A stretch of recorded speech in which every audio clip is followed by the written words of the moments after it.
Welcome again students. आज का हमारा टॉपिक है कोरिलेशन यानी सहसंबंध। तो चलिए सबसे पहले हम ये जानते हैं सहसंबंध क्या होता है, सहसंबंध का अर्थ यानी सहसंबंध का मीनिंग। सहसंबंध दो या दो से अधिक चरों के बीच संबंध की माप करता है। सहसंबंध किसके बीच होता है? सहसंबंध दो या दो से अधिक चरों के बीच जो भी संबंध होता है, इस संबंध की माप कौन करता है? इस संबंध की माप सहसंबंध करता है। जैसे आय और जीवन का स्तर, आय और उपभोग की मात्रा, कीमत और मांग का संबंध, मांग और कीमत का संबंध, पूर्ति और कीमत का संबंध, उत्पादकता और मजदूरी का संबंध, उत्पादन और रोजगार का संबंध। ये ऐसे चर हैं जो एक दूसरे से सहसंबंधित है। एक चर में परिवर्तन होने पर दूसरे चर में अपने यहाँ परिवर्तन दिखाई देने लगता है। यानी यहाँ हम कह सकते हैं कि एक चर में परिवर्तन होने पर दूसरे भी चर में परिवर्तन होने लगता है, यानी परिवर्तन दिखाई देने लगता है। तभी हम ये कह सकते हैं कि इन सभी चरों में एक दूसरे के बीच सहसंबंध की मात्रा दिखाई देती है। और सहसंबंध के संबंध में हम यह भी कह सकते हैं कि सहसंबंध क्या है? सहसंबंध दो चरों के बीच कैसे संबंध की माप करती है? सहसंबंध दो चरों के बीच कारण और परिणाम संबंध की माप करता है।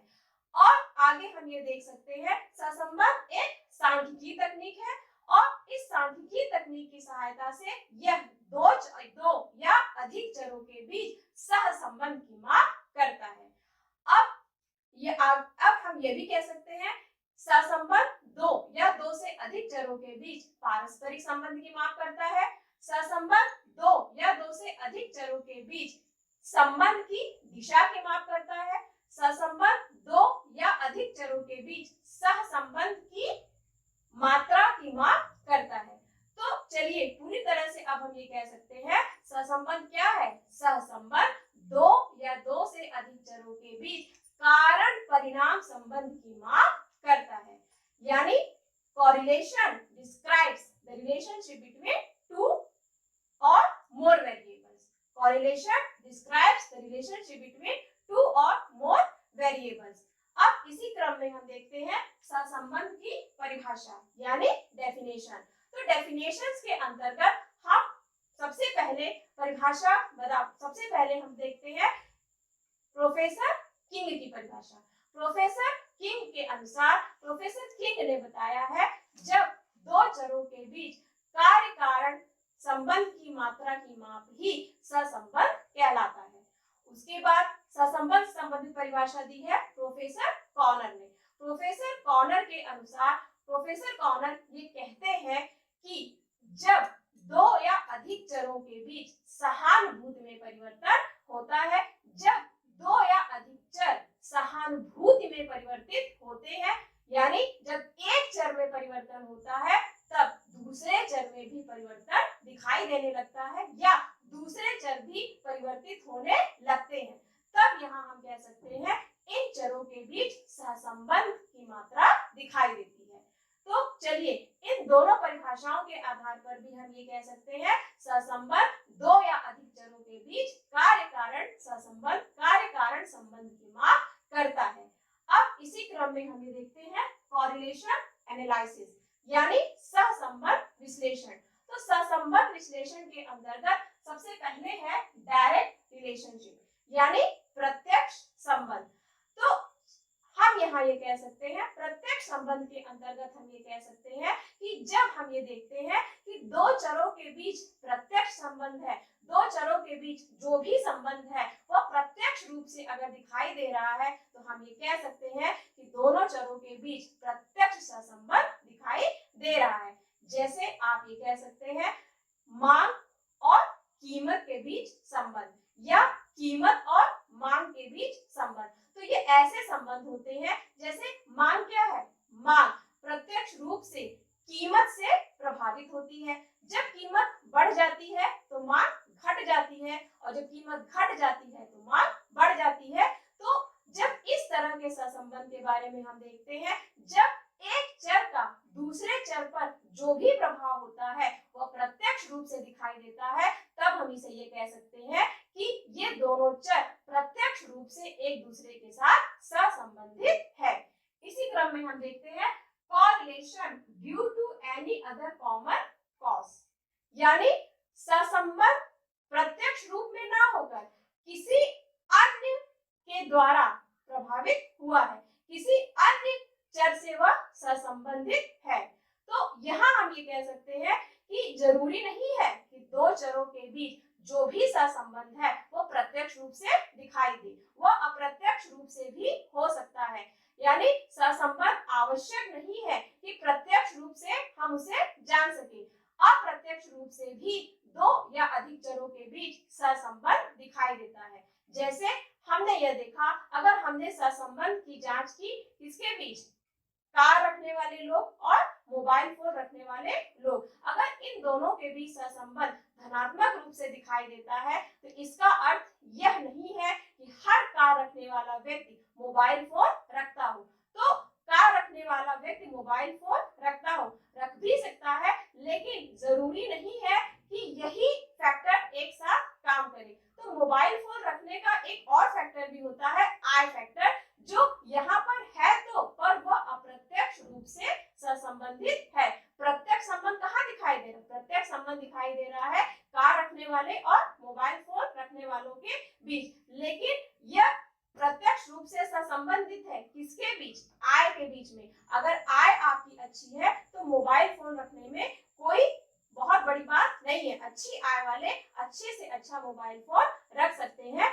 तो आवश्यक नहीं कि सहसंबंध प्रत्यक्ष रूप से हो, आवश्यक नहीं कि सहसंबंध हमेशा एक समान दिखाई दे, कभी कभी अप्रत्यक्ष तरीकों से भी दो या अधिक चरों के बीच सहसंबंध दिखाई देता है।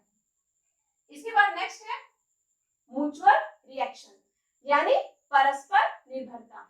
तो परस्पर निर्भरता के अंतर्गत हम ये देखेंगे, कभी कभी यहाँ जानना यह मुश्किल हो जाता है कि कौन सा आश्रित चर है और कौन सा स्वतंत्र चर है, और इसके बावजूद भी ये दोनों चर एक दूसरे से सहसंबंधित होते हैं। यानी एक चर दूसरे चर से परस्पर रूप से संबंधित होते हैं। पहला चर दूसरे पर प्रभाव डालता है और दूसरा चर पहले पर प्रभाव डालता है। तो ऐसे सिचुएशन में यह जानकारी रखना बहुत ही मुश्किल हो जाता है कि इसमें से कौन सा आश्रित चर है और कौन सा स्वतंत्र चर है।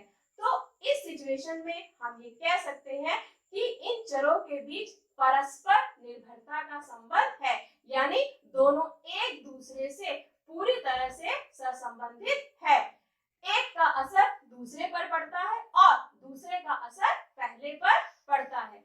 अब इसके संबंध में हम ये कह सकते हैं कि जैसे शिक्षा और आय का स्तर, तो शिक्षा और आय के स्तर के बीच में जो संबंध है हम इसे कह सकते हैं कि परस्पर रूप से एक दूसरे पर निर्भर है। जैसे शिक्षा आपकी अच्छी हो, आपको अगर अच्छी शिक्षा ज्ञात करनी हो, आपको अगर अच्छी शिक्षा लेनी हो तो आय का बहुत अधिक योगदान रहता है, और अगर आपकी आय बहुत अच्छी हो तो ही आप अच्छी शिक्षा ले सकते हैं, और अगर आपकी शिक्षा अच्छी हो तो ही आप अधिक से अधिक रूप में आय अर्न कर सकते हैं, अधिक से अधिक रूप में आप इनकम अर्जित कर सकते हैं। तो ये दोनों चर क्या है? ये दोनों चर एक दूसरे से सहसंबंधित है, एक का दूसरे पर असर और दूसरे का पहले पर असर।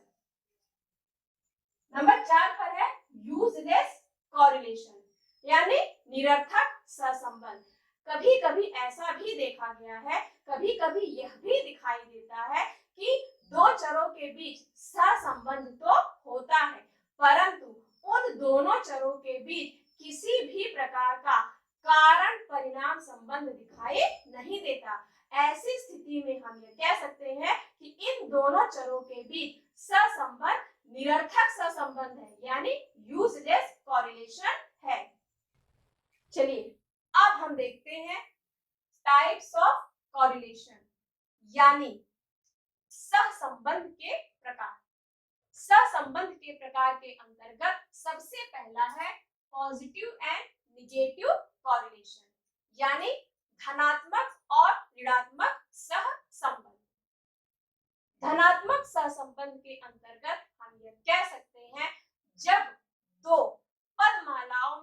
परिवर्तन की दिशा एक समान होती है। जब इनके अंतर्गत परिवर्तन एक ही दिशा में होता है तब हम ये कह सकते हैं कि इन दोनों पदमालाओं के बीच धनात्मक सहसंबंध होता है। जैसे मांग और कीमत के बीच सहसंबंध। मांग और कीमत के बीच सहसंबंध कैसा है? मांग और कीमत के बीच धनात्मक सहसंबंध है। क्यों? क्योंकि जैसे जैसे अर्थव्यवस्था में वस्तुओं और सेवाओं की मांग बढ़ती जाती है वैसे वैसे वस्तुओं और सेवाओं की कीमतें भी बढ़ती जाती है। तो यहाँ देखिए कीमत और मांग, जब कीमत और मांग की बात आती है तो आप ये जानते हैं कि इसके बीच जो रिलेशनशिप होता है वो कैसा है? अपोजिट है। लेकिन यदि मांग और कीमत की बात आती है तो इसके बीच रिलेशनशिप धनात्मक यानी कि पॉजिटिव होता है। क्यों? क्योंकि अर्थव्यवस्था के अंतर्गत हम यह देखते हैं कि मांग बढ़ने के साथ साथ कीमत में भी बढ़ोतरी दिखाई देती है। अब हम इसके सेकंड पार्ट को देखते हैं, निगेटिव कॉरिलेशन यानी ऋणात्मक सहसंबंध। ऋणात्मक सहसंबंध के अंतर्गत हम यह देखते हैं कि जब दो पदमालाओं में परिवर्तन एक ही दिशा में न होकर विपरीत दिशा में होता है तब ऐसे सहसंबंध को हम ऋणात्मक सहसंबंध कहते हैं। तब हम यह कह सकते हैं कि इन दो पदमालाओं के बीच ऋणात्मक सहसंबंध है, यानी ये दोनों पदमालाएं एक दूसरे से ऋणात्मक रूप से सहसंबंधित है। तो यहाँ हम ये कह सकते हैं ऋणात्मक सहसंबंध कैसा है? ऋणात्मक सहसंबंध के अंतर्गत दो पदमालाओं के बीच परिवर्तन तो होता है परंतु परिवर्तन की दिशा विपरीत होती है। परिवर्तन की दिशा कैसी होती है? विपरीत होती है। जब विपरीत परिवर्तन की दिशा के अंतर्गत सहसंबंध कैसा है? ऋणात्मक सहसंबंध है। अब यहाँ हम ये कह सकते हैं जैसे अर्थव्यवस्था के अंतर्गत यदि पूर्ति बढ़ती जाए, यदि अर्थव्यवस्था के अंतर्गत किसी वस्तु की पूर्ति बढ़ती जाए तो हम क्या देखते हैं? हम यह देखते हैं कि पूर्ति के बढ़ने के साथ साथ वस्तु की कीमत क्या होती है? घटना शुरू हो जाती है। तो किसी वस्तु की पूर्ति और कीमत के बीच कैसा सहसंबंध है? ऋणात्मक सहसंबंध है, क्योंकि पूर्ति के बढ़ने के साथ साथ कीमत क्या होती है? कीमत बढ़ती नहीं है बल्कि कीमत घटना शुरू हो जाती है। जैसे अभी आपने ये देखा कीमत और मांग के बीच संबंध कैसा है? कीमत और मांग के बीच संबंध ऋणात्मक सहसंबंध है। दोनों के बीच परिवर्तन विपरीत दिशा में होता है, यानी जैसे जैसे कीमत बढ़ती है वैसे वैसे मांग क्या हो जाती है? घटती है, और जैसे जैसे कीमत घटती है वैसे वैसे मांग क्या होती है? बढ़ना शुरू हो जाती है। तो ये कैसा रिलेशनशिप है? ये है पॉजिटिव और निगेटिव सहसंबंध। ये कैसा सहसंबंध है? धनात्मक और ऋणात्मक सहसंबंध। इसके बाद नेक्स्ट है लीनियर एंड कर्वीलिनियर कॉरिलेशन यानी रेखीय और अरेखीय सहसंबंध। तो लीनियर सहसंबंध के अंतर्गत हम ये कह सकते हैं कि जैसे अभी हमने ये देखा कि दो चरों के बीच में परिवर्तन तो होता है, लेकिन जब दो चरों के बीच परिवर्तन का अनुपात एक समान होता है, इन दोनों चरों के बीच में जो भी विचरण होता है वह एक ही अनुपात में होता जाता है, तब इस तरह के सहसंबंध को हम कहते हैं लीनियर कॉरिलेशन। लीनियर कॉरिलेशन यानी सहसंबंध तो होगा, परिवर्तन तो होगा, लेकिन परिवर्तन का अनुपात एक समान रूप से दिखाई देगा और परिवर्तन के अनुपात में हम किसी भी प्रकार का कोई परिवर्तन नहीं देखेंगे। इस प्रकार का सहसंबंध कैसा सहसंबंध है? इस प्रकार का सहसंबंध लीनियर सहसंबंध है। इसके विपरीत अगर हम ये देखें कि दो चरों के बीच परिवर्तन तो होता है लेकिन परिवर्तन का अनुपात एक समान नहीं होता, यानी विचरण का अनुपात एक समान नहीं होता, ऐसे सहसंबंध को हम अरेखीय सहसंबंध कहते हैं। अब अगर इसे डायग्राम में दिखाया जाए तो यह अरेखीय रूप में ही दिखाई देगा, और इसके पहले अगर लीनियर सहसंबंध की बात करें तो वह एक रेखा के रूप में दिखाई देगा। तो लीनियर सहसंबंध यानी परिवर्तन का अनुपात एक समान, और कर्वीलिनियर सहसंबंध यानी परिवर्तन का असमान अनुपात। इसके बाद नेक्स्ट है simple, multiple and partial correlation. Simple यानी सरल, बहुगुणी और आंशिक सहसंबंध। सरल, बहुगुणी और आंशिक सहसंबंध। तो सबसे पहले हम देखते हैं सरल सहसंबंध क्या है। जब दो चरों के बीच सहसंबंध पाया जाता है या दो चरों के बीच कारण परिणाम सहसंबंध की माप की जाती है तो ऐसे सहसंबंध को हम क्या कहते हैं, सरल सहसंबंध कहते हैं।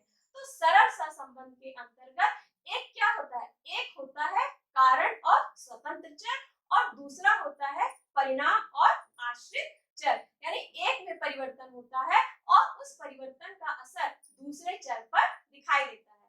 तो ये कैसा है, ये सरल सहसंबंध होता है। अब नेक्स्ट है मल्टीपल। मल्टीपल कोरिलेशन का मतलब है बहुगुणी सहसंबंध।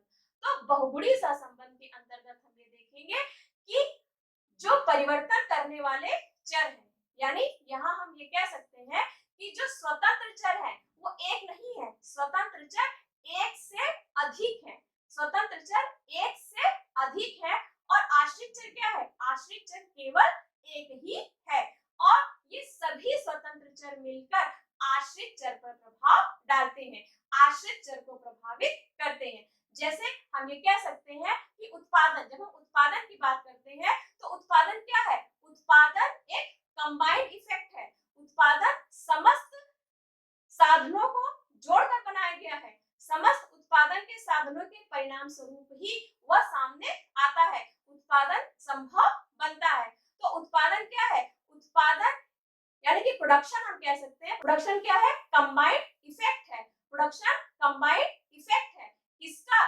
सभी उत्पादन के साधनों का, सभी उत्पादन के साधन एक साथ मिलकर प्रोडक्शन को बनाते हैं, यानी प्रोडक्शन को मार्केट में लेकर आते हैं। यहाँ हम ये नहीं कह सकते कि एक फैक्टर मिलकर ही प्रोडक्शन को पॉसिबल करता है, नहीं, शुरू से लेकर अंत तक सारे फैक्टर एक साथ मिलकर उत्पादन को पॉसिबल करते हैं। जैसे हमने ये कहा कि फैक्टर्स ऑफ प्रोडक्शन, तो फैक्टर्स ऑफ प्रोडक्शन एक नहीं होते। फैक्टर्स ऑफ प्रोडक्शन में मजदूरी भी है, पूंजी भी है। फैक्टर्स ऑफ प्रोडक्शन में हम ये कह सकते हैं भूमि भी है। फैक्टर्स ऑफ प्रोडक्शन में उद्यमिता भी है। तो फैक्टर्स ऑफ प्रोडक्शन कई है, हमारे 5 फैक्टर्स ऑफ प्रोडक्शन है। तो हमारे ये पांचों फैक्टर्स ऑफ प्रोडक्शन मिलकर किसको पॉसिबल बनाते हैं, उत्पादन को, यानी प्रोडक्शन को पॉसिबल करते हैं। तो यहाँ बहुगुणी सहसंबंध के अंतर्गत हम ये कह सकते हैं कि हमारे जो फैक्टर्स ऑफ प्रोडक्शन है ये क्या है,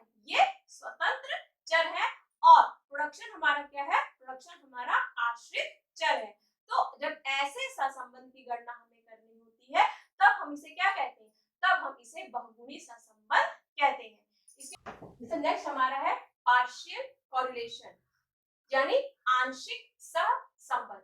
तो आंशिक सहसंबंध के अंतर्गत हम क्या करते हैं, हम प्रभावित करने वाले समस्त चरों के बीच अध्ययन न करके केवल कुछ स्वतंत्र चरों को चुनते हैं और केवल एक आश्रित चर को चुनते हैं।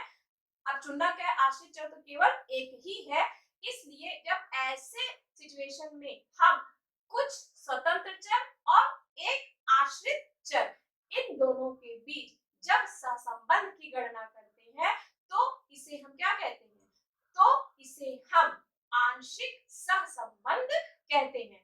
तो आंशिक सहसंबंध में जैसे बहुगुणी सहसंबंध के अंतर्गत हमने ये देखा था कि बहुगुणी सहसंबंध में क्या हुआ था, बहुगुणी सहसंबंध में उत्पादन एक कंबाइंड इफेक्ट था, किसका, समस्त उत्पादन के साधनों का, यानी उत्पादन के साधन एक से अधिक थे और उत्पादन केवल एक ही था। तो जब इन दोनों के बीच सहसंबंध निकाला गया, तो जब इस समस्त चरों और उत्पादन के बीच सहसंबंध निकाला गया तो उसे हम क्या कहेंगे, उसे हम कहेंगे बहुगुणी सहसंबंध। लेकिन यदि हम क्या करेंगे, अगर हम सिर्फ कुछ चरों को चुन लेंगे, जैसे अब उत्पादन के साधन के अंतर्गत भूमि या पूंजी, ठीक है, उत्पादन के साधन के अंतर्गत भूमि या पूंजी, ये क्या हो गए, ये स्वतंत्र चर हो गए और आश्रित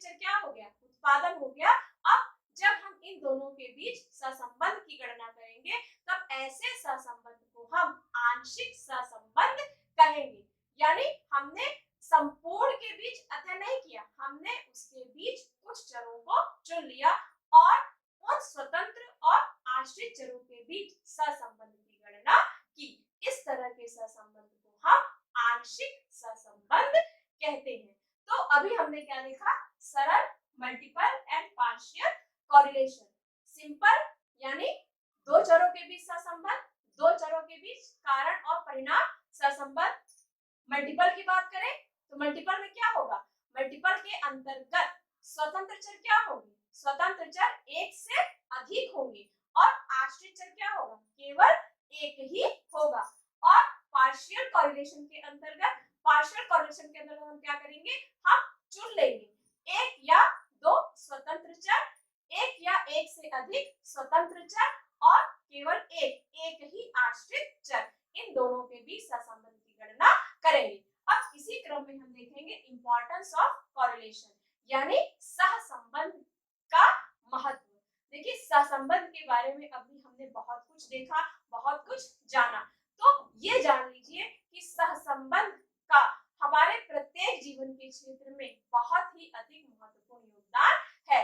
तो सहसंबंध ये मान लीजिए कि जहां भी कारण और परिणाम सहसंबंध की गणना की जाती है, वहां पर सहसंबंध का बहुत ही अधिक महत्वपूर्ण योगदान होता है। तो हमारे जीवन के प्रत्येक क्षेत्र जैसे सामाजिक, आर्थिक, व्यवसायिक, इन समस्त क्षेत्रों के अंतर्गत हम ये देखते हैं कि सहसंबंध का बहुत ही अधिक महत्वपूर्ण योगदान है। लेकिन हमारे अर्थशास्त्र के अंतर्गत, इकोनॉमिक्स के अंतर्गत हम ये देखेंगे कि सहसंबंध का बहुत अधिक स्कोप है, बहुत ही अधिक मात्रा में यहाँ पर हम देखेंगे कि सहसंबंध का योगदान है। जैसे हम ये मान सकते हैं कि कीमत और मांग के बीच संबंध, मांग और कीमत के बीच संबंध, पूर्ति और कीमत के बीच संबंध, आय और उपभोग के बीच संबंध, आय और रोजगार के बीच संबंध, उत्पादन और रोजगार के बीच संबंध, उत्पादकता और मजदूरी के बीच संबंध, इनपुट और आउटपुट के बीच संबंध, ली गई लागतों और प्रॉफिट के बीच संबंध।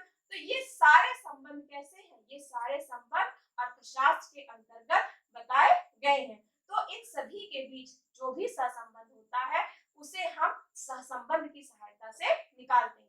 तो ये मान लीजिए कि सहसंबंध का क्षेत्र सीमित नहीं है, सहसंबंध का क्षेत्र नैरो न होकर सहसंबंध का क्षेत्र वाइड है, यानी सहसंबंध का क्षेत्र बहुत ही व्यापक रूप में है। अर्थशास्त्र के अंतर्गत सहसंबंध का क्षेत्र बहुत ही अधिक व्यापक रूप में दिखाई देता है। तो यहाँ हम ये देख सकते हैं कि सहसंबंध का क्षेत्र सामाजिक, आर्थिक, व्यवसाय इन समस्त क्षेत्रों में दिखाई देता है। इन समस्त क्षेत्रों के अंतर्गत हम जितने भी चर होते हैं, इन समस्त चरों के बीच में यदि कारण परिणाम सहसंबंध की जांच करनी होती है, जब किसी एक को कारण और दूसरे को परिणाम, जब एक के अंतर्गत परिवर्तन होता है और दूसरे में भी परिवर्तन दिखाई देता है, तो ऐसे चरों के बीच जो भी गणना होती है वह गणना सहसंबंध की सहायता से की जाती है। अब हम ये देखेंगे, नेक्स्ट हमारा ये है, इसमें क्या है, ये क्या है, सहसंबंध का जब हम कैलकुलेशन करेंगे यानी सहसंबंध का जो मान होता है, तो सहसंबंध का जो मान होता है वो कैसा है, सहसंबंध का मान +1 के या तो बराबर होता है या +1 से कम होता है। तो ये जो हमारा साइन है इक्वल टू और या फिर ये क्या है, ग्रेटर लोअर देन, यानी कि r का मान क्या होगा, r का मान 1 से या तो 1 से कम होगा या तो 1 के बराबर होगा।